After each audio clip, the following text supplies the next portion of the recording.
Nicholas Copernicus, the Quiet Revolutionary. In the winter of 1473, when Europe was still deeply rooted in medieval traditions and ancient beliefs, a child was born in the town of Torun, in what is now northern Poland.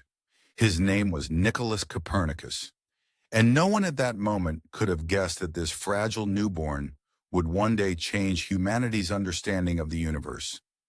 He was born into a world where people believed the earth stood motionless at the center of creation, surrounded by crystal spheres carrying the sun, moon, stars, and planets.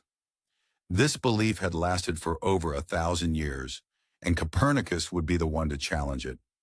Nicholas grew up in a wealthy merchant family, but his childhood was not easy. When he was only 10 years old, his father died, leaving the family without its main protector. Fortunately, Copernicus's uncle, Lucas Watsonrode, a powerful and educated church official, took responsibility for the boy's future. He recognized Nicholas's intelligence and made sure he received the best education possible. This decision would shape the course of history. From an early age, Nicholas showed an intense curiosity about the world.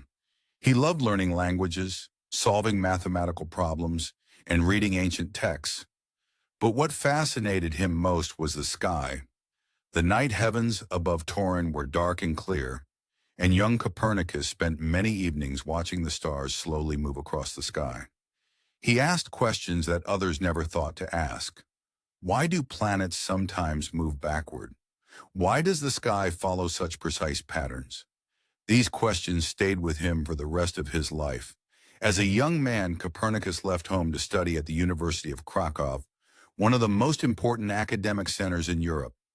There he learned mathematics and astronomy, studying the works of ancient scholars such as Ptolemy. Although these teachings were considered unquestionable, Copernicus noticed that they often required complicated explanations and corrections.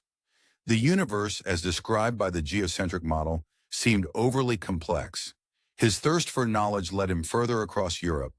He traveled to Italy, where he studied law in Bologna, medicine in Padua, and earned a doctorate in Ferrara.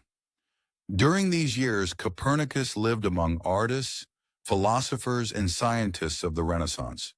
This was a time when people began to question old authorities and search for truth through observation and reason. These ideas deeply influenced him.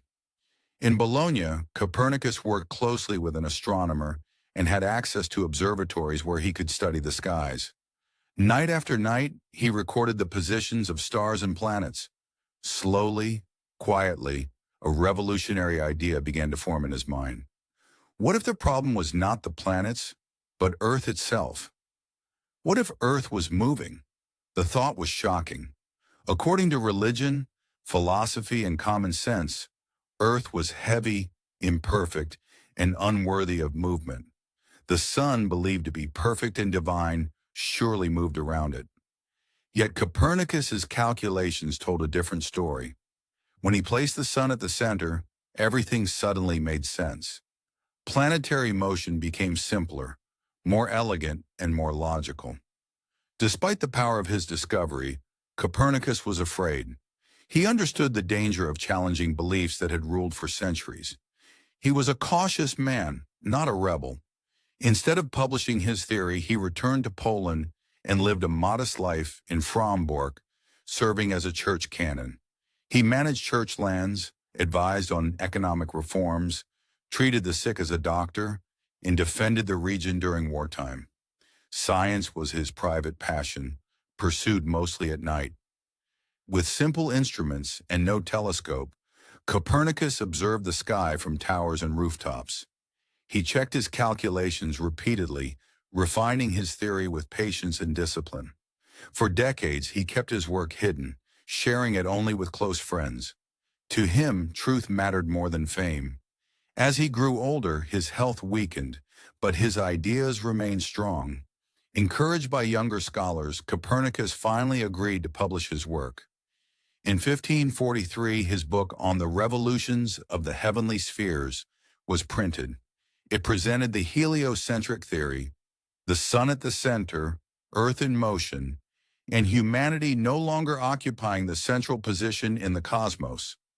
Legend says that Copernicus saw the first printed copy of his book only hours before his death. He passed away peacefully, unaware of the storm his ideas would soon create. At first, the world barely noticed, but over time, scientists such as Galileo Galilei and Johannes Kepler proved that Copernicus had been right. His theory faced opposition, especially from the Church, yet it could not be erased. It marked the beginning of the scientific revolution, changing how people thought about nature, knowledge, and truth. Nicholas Copernicus was not a loud revolutionary. He did not shout or fight. He observed, calculated, and trusted reason.